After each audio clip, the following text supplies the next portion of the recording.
Bonjour Florent et toute l'équipe de Reportage VIP, ici Jérôme en direct depuis la Côte d'Azur. Voici un nouveau reportage.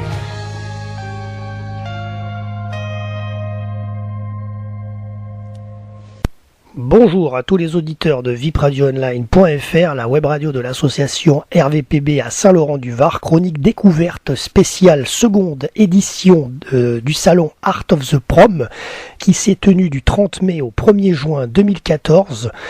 Cette année, Nice Expo a organisé la deuxième édition donc de ce salon Art of the Prom sur la nouvelle coulée verte au niveau de la place Masséna. Une quarantaine d'artistes venus de tous horizons ont présenté leurs œuvres. Alors je vais vous donner quelques chiffres. Il y avait 44 stands, dont 32 stands d'artistes, 12 stands de galeries qui représentaient 60 artistes, ce qui faisait un total de 90 artistes représentés. Alors photos, céramique, sculpture, peinture, verrerie, etc. Il y en avait vraiment pour tous les goûts sous les chapiteaux d'Art of the Prom. Alors VIP Radio Online était présent par l'intermédiaire de notre reporter Laurence Dionigi qui était présente sur le salon et qui s'est intéressée au travail de deux artistes niçois, le monde fantasmagorique de Patrick Moya et Jérémy Taburchi qui ne sort jamais sans son chat rose. Alors je vais vous donner un petit peu le descriptif de ces portraits, de ces deux personnalités que nous a préparé Laurence. Donc je vais vous donner tout ça. Alors le premier portrait, donc c'est Patrick Moya qui était au stand numéro 38 après des études d'art à la Villa Arson de Nice en 74 jusqu'en 77.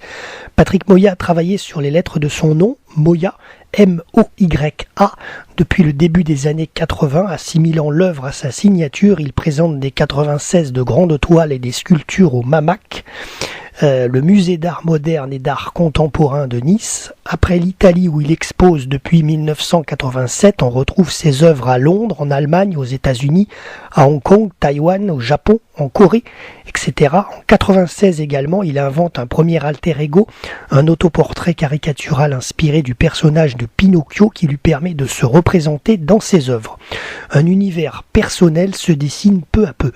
En 99 apparaît un personnage ovni nommé Dolly, d'après la fameuse brebis clonée et qui deviendra l'identité visuelle des soirées techno Dolly Party dans le sud de la France ainsi qu'un des personnages centraux de l'univers Moya ou Moya Land.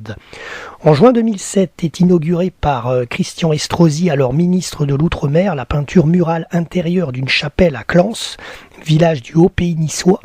Cette peinture raconte l'histoire de Saint Jean-Baptiste à base d'autoportrait de l'artiste. La même année, Patrick Moya créa son Moya Land dans le monde virtuel en 3D du jeu vidéo Second Life. En octobre 2008, il participe à une grande exposition internationale intitulée Rinascimento Virtual, Renaissance virtuelle, qui eut lieu dans le musée d'histoire naturelle et d'anthropologie de la ville de Florence, en Italie. Organisée par Mario Gerosa, cette exposition regroupait de nombreux artistes de Second Life. En 2011, un catalogue raisonné paraît aux éditions Arts to Arts, 2 tomes, plus de 800 pages, 4200 œuvres référencées, 40 ans de création durant tout l'été 2011. Patrick Moya investit du sol au plafond le centre d'art La Malmaison de Cannes pour présenter la civilisation Moya. Il peinte in situ. Sur tous les murs auparavant recouverts de toile noire, une fresque de 90 mètres de long au total et qui raconte son aventure artistique depuis la création du monde jusqu'à la virtualisation de son personnage Moya, devenu Avatar. Un reportage du journal d'Arte d'ailleurs explique qui sont les Moya.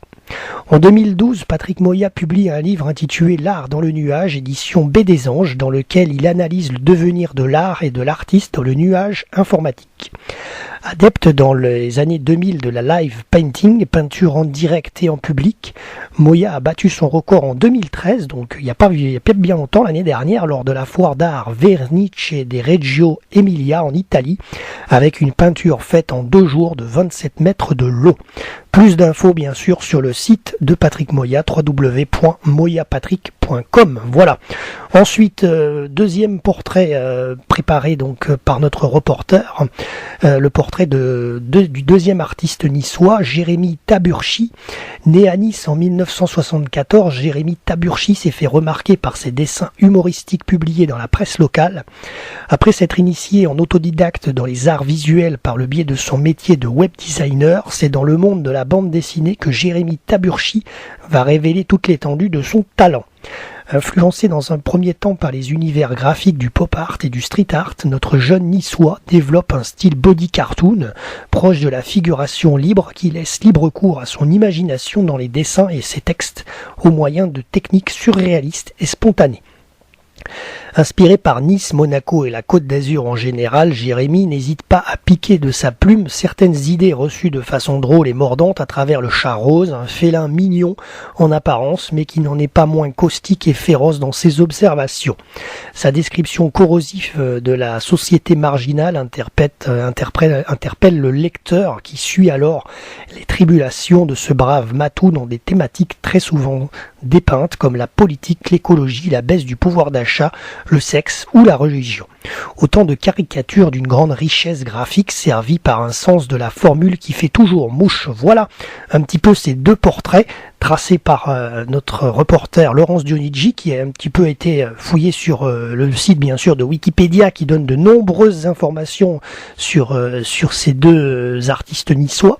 Cette seconde édition de Art of the Prom créée par Nice Expo a été très riche en nouveautés pour 2014. Vous pouvez retrouver plus d'informations sur le site du salon, le www.artoftheprom.com. Voilà, merci à tous de nous avoir suivis pour cette chronique découverte de cette deuxième édition de Art of the Prom du 30 mai au 1er juin et rendez-vous l'année prochaine. Ciao, bye bye et bienvenue sur notre antenne. Allez-y, n'hésitez pas, le www.vipradioonline.fr.